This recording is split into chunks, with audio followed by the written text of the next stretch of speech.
So here's how to change Snapchat profile picture easily.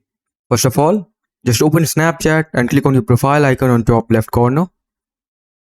Okay, from here, now go to settings by clicking on top right corner.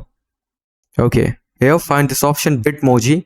Just click on it and click on edit my Bitmoji. Okay, from here, you can choose hairs and mustache, skin color, eyes, eyebrows, and all that. And you can create your own avatar. Also, you can select any outfits.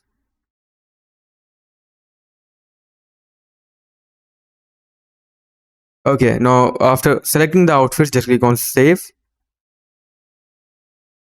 And that's it, you're good to go. As you can see, there are three options. Change outfit. You have seen this option before, edit my Bitmoji. Also, you can take your own selfie by clicking on choose a selfie.